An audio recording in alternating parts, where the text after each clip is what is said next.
1971 সালের 14 ডিসেম্বর বিজয়ের ঠিক ওষালগ্নে বুদ্ধিবৃত্তিক পর্যায়ে জাতিকে পঙ্গু করে দিতে বর্বর পাক হানাদার বাহিনী ও তাদের এদেশীয় দোসররা হত্যা করে জাতির শ্রেষ্ঠ মেধাবী সন্তান বুদ্ধিজীবীদের। জাতির শ্রেষ্ঠ সন্তানদের প্রতি বিনম্র শ্রদ্ধা জানাতে ভোরের আলো ফোটার সাথে সাথে মিরপুরের শহীদ বুদ্ধিজীবী স্মৃতিসৌধে যান রাষ্ট্রপতি মোহাম্মদ শাহাবুদ্দিন ও অন্তর্বর্তীকালীন সরকারের প্রধান উপদেষ্টা ডক্টর মোহাম্মদ ইউনূস। প্রথমে শহীদ বুদ্ধিজীবীদের প্রতি ফুলের শ্রদ্ধা নিবেদন করেন রাষ্ট্রপতি মোহাম্মদ শাহাবুদ্দিন।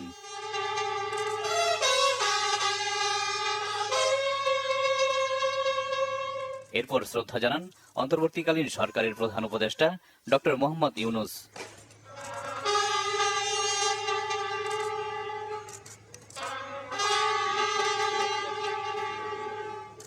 শ্রদ্ধা নিবেদনের পর উপস্থিত যুদ্ধাহত মুক্তিযোদ্ধা ও শহীদ পরিবারের সদস্যদের সঙ্গে কুশল বিনিময় করেন রাষ্ট্রপতি মোহাম্মদ শাহাবুদ্দিন ও প্রধান উপদেষ্টা ডক্টর মোহাম্মদ ইউনূস।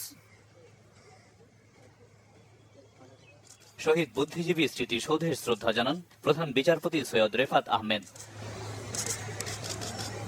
শহীদ বুদ্ধিজীবী পরিবারের সদস্য, যুদ্ধাহত ও উপস্থিত বীর মুক্তিযোদ্ধা এবং মন্ত্রণালয়ের কর্মকর্তাদের নিয়ে শহীদ বুদ্ধিজীবীদের স্মৃতির প্রতি ফুলেল শ্রদ্ধা জানান মুক্তিযুদ্ধ বিষয়ক মন্ত্রণালয়ের উপদেষ্টা ফারুকী আজম। পরে আইন উপদেষ্টা ডক্টর আসিফ নজরুল সাংবাদিকদের বলেন, জুলাই আগস্ট বিপ্লবের মাধ্যমে দেশ গড়ার যে সুযোগ এসেছে তা হাতছাড়া করা যাবে না। আজকে এই শহীদ বুদ্ধিজীবী দিবসে এসে তাদের সেই লড়াইয়ের কথাও মনে পড়ছে। আমরা 1971 সালে বহু মানুষের আত্মত্যাগের পর, বহু শহীদ বুদ্ধিজীবীর আত্মত্যাগের পর আমরা স্বপ্নের বাংলাদেশ গড়তে ব্যর্থ হয়েছিলাম একদলীয় মানসিকতার জন্য, একটা দলের ব্যর্থতার জন্য। আজকে কোনোভাবেই যেন সেই ব্যর্থতার পুনরাবৃত্তি না হয়।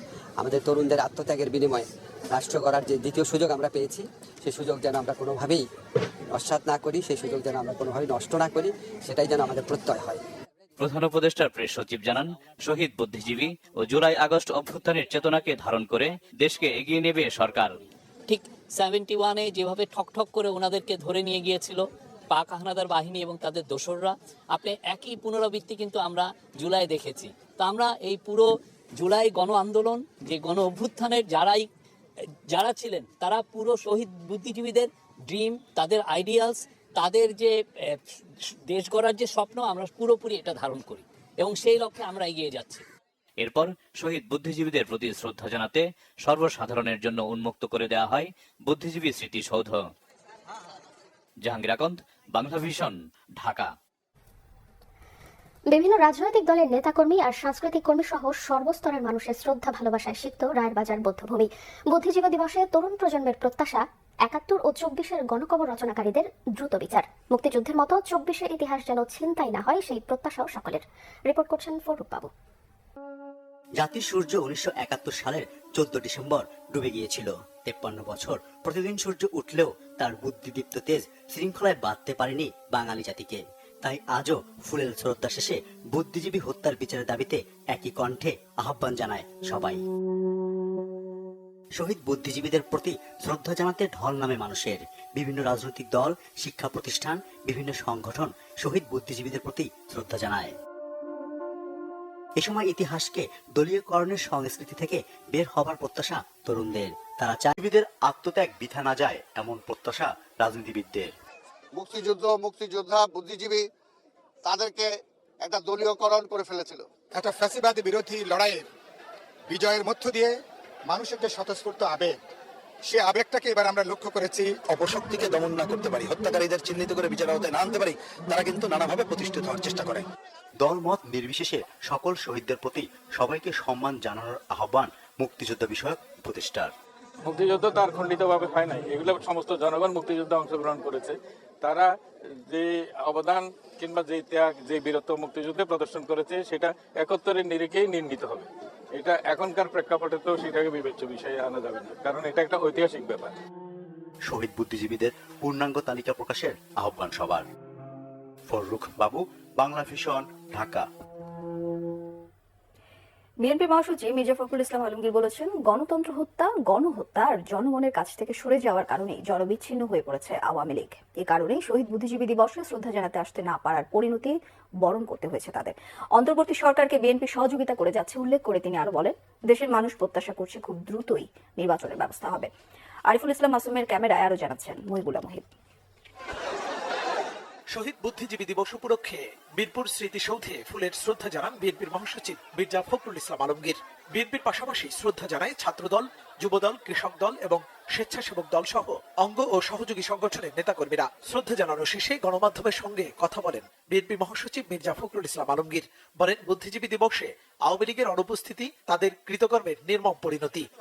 আমাদের জন্য যারা প্রাণ দিয়েছেন, দেশের জন্য, জাতির জন্য, তাদের যে লক্ষ্য ছিল বাংলাদেশে একটি গণতান্ত্রিক রাষ্ট্র প্রতিষ্ঠা করা, বাংলাদেশে একটি আধুনিক একটা সমৃদ্ধ বাংলাদেশ নির্মাণ করা এবং একটি বৈষম্যহীন বাংলাদেশ নির্মাণ করা, সেই লক্ষ্যে আমরা আমাদের যে রাজনৈতিক কর্ম সেটাকে আমরা চালু রাখবো। যারা জনগণ থেকে সরে যায়, যারা গণতন্ত্রকে হত্যা করেছে, যারা মানুষকে হত্যা করেছে, গণতান্ত্রিকামী ও স্বাধীনকামী মানুষদেরকে যারা স্বাধীনতায় বিক্রি করে দিয়েছে, তারা অবশ্যই জনগণ থেকে বিচ্ছিন্ন হয়ে গেছে ও সঙ্গত কারণেই আজকে তারা সেখানে অনুপস্থিত। শহীদ মিনারে শ্রদ্ধা জানিয়ে দলটির স্থায়ী কমিটির সদস্য অধ্যাপক ডাক্তার এজেড এম জাহিদ বলেন, ৭১-এর চেতনায় জুলাই বিপ্লবের মধ্য দিয়ে ১৬ বছরের স্বৈর শাসনের অবসান ঘটিয়েছে এদেশের ছাত্র জনতা। আর দলটির সিনিয়র যুগ্ম মহাসচিব রুহুল কবির রিজভী বলেন, ৭১-এর হানাদারদের মতোই ভয়ঙ্কর হয়ে উঠেছিল আওয়ামী লীগ। আজকের অঙ্গীকার হতে হবে 14 ডিসেম্বরে 24-এ আমরা কোনো অবস্থাতেই আর যেন পুরনো পথে পা না বাড়াই। সবাই যাতে সামনের দিকে জাতিকে ঐক্যবদ্ধভাবে অসাম্প্রদায়িক একটি আধুনিক বাংলাদেশ গড়ে তোলার জন্য যার যার অবস্থান থেকে দায়িত্ব পালন করতে হবে। আর দিন শেষে মনে রাখতে হবে, আমরা বাংলাদেশী। নিজের দেশের লোককে যারা হত্যা করে রাজনৈতিক স্বার্থে এবং নিজের গদিকে নিশ্চিত করার জন্য, নিরাপদ করার জন্য, তাদের পরিণতি এরকমই হয়। আপনার কর্তৃত্ববাদী শাসকরা যাদের পতন হয়েছে তারা আর ফিরে আসতে পারেনি, তারা আর দাঁড়াতে পারেনি, নিজ কাজকর্ম করতে পারেনি, কিন্তু আমরা পেরেছি। এত পিরিয়ডের মধ্যে 1/11 থেকে কেউ না কেউ দাঁড়িয়েছে আমাদের এখানে। আমরা কথা বলে গেছি, আমাদেরকে ধাওয়া করা হয়েছে, পার্টি অফিস ভেঙে নিয়ে গেছে, যেখানে একটু স্পেস পেয়েছি সেখানেই আমরা কথা বলেছি। একদিকে গণতান্ত্রিক প্রতিষ্ঠানগুলোকে শক্তিশালী করা, অবাধ সুষ্ঠু নির্বাচন যাতে হয়, আইনের শাসন যেন নিশ্চিত হয়, বিচার বিভাগের স্বাধীনতা যাতে নিশ্চিত হয়, সংবাদপত্রের স্বাধীনতা যাতে নিশ্চিত হয়। আপনি আমার বিরুদ্ধে বলতে পারেন, আমি আপনার বিরুদ্ধে বলবো, কিন্তু আমি আপনাকে আঘাত করবো না, আপনি আমাকে আঘাত করবেন না। ১৯৭১ সালে যে কারণে জনগণ স্বাধীনতার যুদ্ধ করেছিল, সেই স্বপ্ন বাস্তবায়নে ফ্যাসিস্টকে পরাজিত করে গণতান্ত্রিক রাষ্ট্র প্রতিষ্ঠার প্রত্যাশার কথাও জানান বিএনপি নেতারা।